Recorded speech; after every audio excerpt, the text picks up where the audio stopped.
What's going on, everybody, and welcome to another episode of the Other Side of the Firewall podcast, where we talk about the latest and greatest in cybersecurity news, as well as we highlight those movers and shakers and glass ceiling breakers, those people of color who've made it to the other side of the proverbial firewall. My name is Ryan Williams, and as always, I'm joined by Shannon Times. What's up? What's up? And LeVon Maynard. Welcome to the show. What is going on? So welcome to the discussion episodes. So typically we do these on Wednesdays.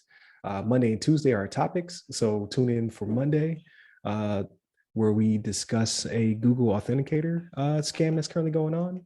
Tune in to Tuesday, where we talk about some HomeKit vulnerability that's out there. It's been out there since last August, and our take on it. And then obviously today is our discussion, and we will be discussing how the bromance between North Korea and Russia may be fading. So I thought it was a pretty interesting article. I might actually use that as a title. I got to figure out how to make that fit. That was pretty good. I like that one. Yeah. So basically, the article written in the Hacker News by Ravi, I cannot pronounce your last name, so I won't butcher it. We discussed it. We actually talk about his articles a lot in the past. So I definitely have a certain fondness for his material on the website. But the name of the article is "The North Korean Hackers Start New Year with Attacks on Russian Foreign Ministries." So like we discussed in previous episodes, typically you have your China, your North Korea, your Syria, and your Russia kind of don't necessarily attack one another, at least not at higher levels. And they usually work in concert with one another to perform attacks on, U.S. allies. So U.S., Israel, I'm sure Canada gets hit from time to time, people like that. And especially in the UK, they get hit by a lot of these vulnerabilities. But typically, I don't see articles showing them attacking each other. At least not to the level that is currently happening. So the article stated that a North Korean cyber espionage group called Konni, K-O-N-N-I, had targeted Russian Federation Ministry of Foreign Affairs through a phishing campaign where they stole credentials. And these were in concert with a new like COVID passport rollout. And they use these credentials to dig further into the ministry, steal data, things of that nature. So I myself have not read too many articles seeing them attack each other to this level. And I'm wondering, are things falling apart? Like, is it, every man for himself out there, since they typically do work in concert with one another. So I put that out to the group. Like, what are your feelings about this article? Yeah, it's kind of interesting. I don't think, like you mentioned, I don't think I've really seen many articles or any articles in general talking about North Korea and Russia like attacking each other. But I imagine it probably does happen. Of course, you're probably not going to hear anything from North Korea talking about, oh, we got attacked by such and such, and vice versa. Yeah. Maybe even Russia probably won't even put it out in the ether, whatever you want to call it, that they're being attacked by so and so. Because I feel like, I don't know, I just assume Russia tried to stay low key and off the radar as far as like things that they're doing or things that they're dealing with, compared to like the U.S. I think, I don't know, I just get the sense that we are a little bit more open about, and I know we have some policies within the U.S. for letting people know about breaches and vulnerabilities that have affected like corporations, or especially if it involves the citizens that they've lost, like social security numbers, or we have an attack on the credit bureaus and things of that nature.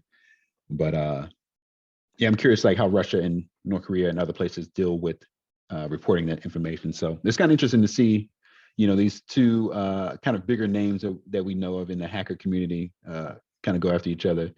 I'm actually, I think I kind of like it. I mean, if I'm honest with you. like stop trying to attack us all the time. I like these hackers to hack each other or something, and to like kind of leave the U.S. alone for a little bit. So I don't mind it. This article is like okay with me at the moment. I don't. But no, I guess it's not good in general, because this is actually attacking a the health ministry, what they're actually doing some good things to try to take care of the population, especially with the COVID spread in Russia and all across the globe. So it's kind of attacking something that's doing good things for other people and trying to keep things like, I guess, the systems in place to protect people. So it's not good overall. But if if we can actually just kind of, I don't know, it's kind of good that potentially this will bring more global response to hackers and things of that nature, especially getting like ransomware. If like other countries are getting slammed, like we have been getting slammed the last couple of years at the very least that I've heard of, compared to these other countries, that maybe they bring some more attention to it and try to find ways to combat these hacker groups within North Korea and potentially Russia as well. So with that, what you think about it, Shannon? So I'm curious on this, right? So like, so I don't know if you guys saw this, but like North Korea seems to claim that they have no COVID cases. Have you seen this? North Korea, I haven't heard that. They have never had any COVID cases in their country, right? So I'm curious if there's more to this, because their target was, it was like a vaccine registration program or something like that, right? Because Russia just recently mandated like kind of like a, I'm trying to remember who it was. They do like the Green Pass thing over in Europe, I think is what they call it, Green Pass or something along those lines, where you have to show that you're vaccinated and whatnot. Well, so it makes me think, I'm like, well, is this one of those things where like maybe North Korea is telling the world, no, we don't have any COVID cases, but people are probably like dying like crazy over there. And so they went to their pal Russia, right? And was like, hey, let me get some of that terrible vaccine that you guys have. It doesn't really work. You know what I'm saying? And maybe they told them no, and they're like, okay, well, we got something for you then, right? Like if you're going to do that, you know what I mean? And again, this is totally speculative, right? Like I don't know if that's the case or not, but it was an interesting choice for them to go after. But it could also be one of those things of self-convenience, right? Because Russia just recently started doing this program where you have to have, it's a QR code or whatever it is to do this. So like it becomes an easy target. Maybe that's what they want to do, but it's to the point where North Korea always does what we call saber rattling, right? That's what they do. Whenever they want to start some stuff or try to pretend like they're bigger than what they are, they start doing stuff like this. Usually it's, firing off a missile or something like this. But this is this is their new warfare, right? Like this is a lot cheaper for them to do than to start firing off all these missiles that don't go anywhere and end up blowing up on their stands, right? But this is I don't know. I don't have a problem with it either because of who they are. You know what I mean? I hate to say that, but it's one of those things where it's like, okay, well, you do kind of deserve each other at this point. So right. That's my initial thoughts as well. But it's like, then you kind of look at it like, okay, maybe they shouldn't be attacking. I mean, it's not like they're attacking other cyber hackers or something like that. They're attacking like, I don't know, ministries and stuff like that are government that are potentially doing good things, or doing things that are appropriate for the country. But at the same time, it's kind of like, man, finally, just to hear a story that North Korea or Russia is not attacking the U.S. It's like, oh, they're actually attacking like something else that's not in America. Like, okay. Yeah, no, I agree. That's why I found it pretty interesting. I was like, okay, that's something you don't read every day, and it's not more log4j or log4j, information. Something different. But yeah, it'd be interesting to see how this goes from here on out, because maybe they'll retaliate, right? The next article will be Russia attacked something in North Korea. Right. But we even hear about it, and North Korea might keep it hush hush. Yeah.